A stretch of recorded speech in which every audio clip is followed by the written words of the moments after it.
One of the richest men in America made a good chunk of his considerable fortune right here in this area, and Chris is here to introduce us to him now in a special cover story report called Capital Investor. His name, Ed, is Francesco Galesi, and believe me, he really is something of a mystery millionaire. Few people, even in the business community, know much about him. So for the next 3 nights, we'll look at his business style and his influence on our area. Do you know who Francesco Galesi is? No. Great artist back in the Renaissance. Artist sounds good. A bullfighter. I don't know. I'm sorry, I don't know. Such anonymity is a role that appeals to multimillionaire entrepreneur Francesco Galesi. But with $150 million invested in the capital region, a role increasingly difficult to play, especially since the emerging portrait of Galesi defies conventional business standards. He has no office and no secretary. Galesi works with just a phone and a near photographic memory from wherever he happens to be. Equally unconventional is his base of international operations, Rotterdam, New York. This is where much of the Galesi success is grounded. With $4 million in mostly borrowed money, he bought abandoned military depots in Rotterdam and Gelderland and turned them into industrial parks. The only other people interested in these buildings wanted to buy them for scrap, but Galesi saw things differently.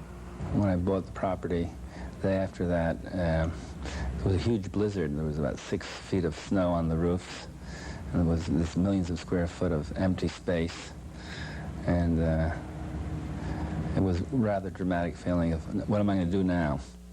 What Galesi did was make the parks profitable in just 3 years, providing a base for diversification.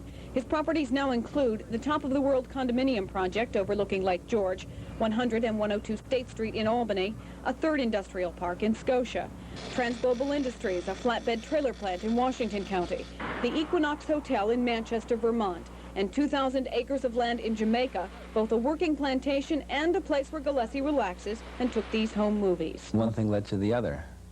It's like, you know, landing in Timbuktu, and all of a sudden you're doing a lot of things in Timbuktu because you happen to be there.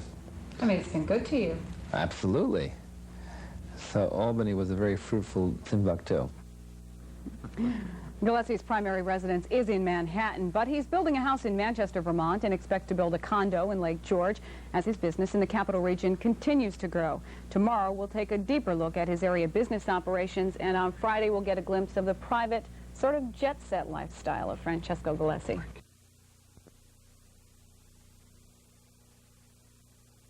Chris is going to talk about someone I imagine has quite a liability insurance bill. When millionaire Francesco Galesi first came to our area, he had just a couple of abandoned military depots and 1 employee. Since then, though, he's had a tremendous business impact. Chris is here to tell us more about it in part 2 of her cover story called Capital Investor. His company, the Galesi Group, Ed, now has about 334 employees just in the Albany and Schenectady area alone. And what's most striking, I think, is their diversity of endeavor. From manufacturing trailers to running a hotel, which was just named one of the top ski resorts in the world, to storing mozzarella. And they service about 250 stores out of here. They have the frozen products. Francesco Galesi is talking about Pizza Hut, which each year ships 300 million pounds of cheese out of his Gelderland Industrial Park, one of 3 he owns in the capital region. It's a very profitable part of the operation. It's bread and butter. His staff runs the day-to-day business here, but Galesi comes to his Rotterdam headquarters at least once a month to discuss new projects. But the total cost of the project will be $150 million. Yep. Very close to that. The profit will be $50 million. Yeah. Galesi is a man who speaks 6 and 7 figures fluently. His $200 million renovation of the Equinox Hotel was the largest in Vermont history. He expected to lose money, and has, $3 million the first year. I never thought it would have a particular bottom line success. But Galesi could bankroll the renovation because most of his thoughts do lead to profits. And this is one of the latest projects in which Galesi is expecting a big success. 1,300 acres of prime real estate atop a mountain overlooking Lake George, called appropriately Top of the World. 170 condominiums are going up, even though second home sales are in a slump. But many of Galesi's triumphs have come from bucking trends. And early sales of the $179,000 condos are good, half so far to Albany area buyers. In downtown Albany, Galesi owns a bank building at 100 State Street. 102 State will come down for a new office complex. Just last month, he picked up 30 acres near Route 155 in Guilderland, and his top advisor says more purchases are coming. Do you think that the Galesi Group will have a long-term major impact on this area? Oh, absolutely. Absolutely. Big plans? We have big plans, and we're going heavily in real estate. I guess there are a lot of people who are smarter than I am who might understand things and who might have considered certain opportunities but never did anything about them. Risk-taking really is one of the keys to Galesi's success. The other may be that once he finds employees he trusts, he delegates a lot of responsibility. He's got a tremendous amount of trust in the people that he has here, and they are hot for expansion, Ed. Well, and tomorrow you're going to show us the home. It's not really a home. It's an apartment in New York that's incredible. 22 floors up, many, many millions of dollars, one of the prime residential properties in New York. We're going to get a little look at the private side, which not many people have seen of Francesco Galesi. Great. Thank you, Chris.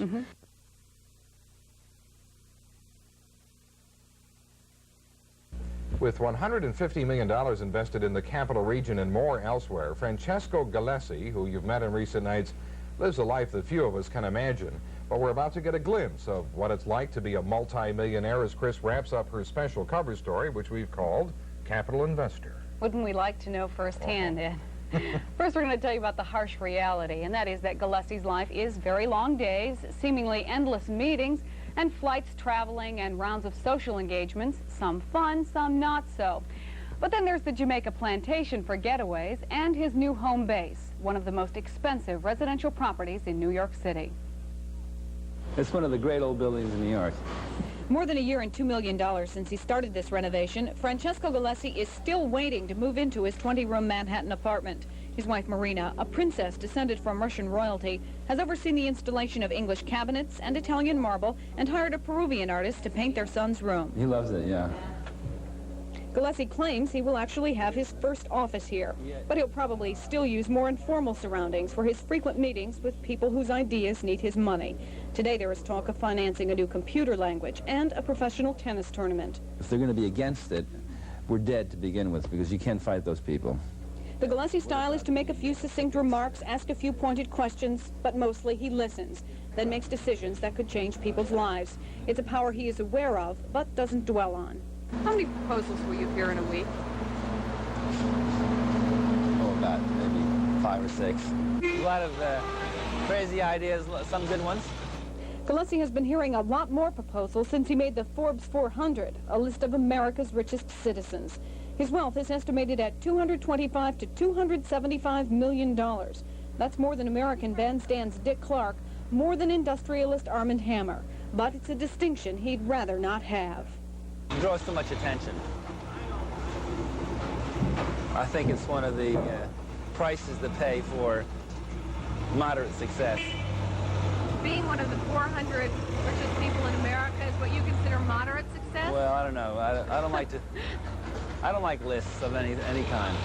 The projects that seem to be a success just are an occurrence, and I don't feel any differently. And there's no mystery to it, and no new feeling. It's a question of how you feel when you get up in the morning, and I felt pretty good when I was 16, and I don't feel badly now. At 55, Galesi claims he's completely satisfied with his accomplishments, but in fact shows no sign of really slowing down in his entrepreneurial endeavors. And on any given day, he could be considering as much as a dozen or more new projects, and again, many of those right here in the capital region. One of the most amazing things you said, that man does not look 55. He is a very youthful 55, and I'm told, Ed, he plays a mean game of tennis. Thank you, Chris. Fascinating.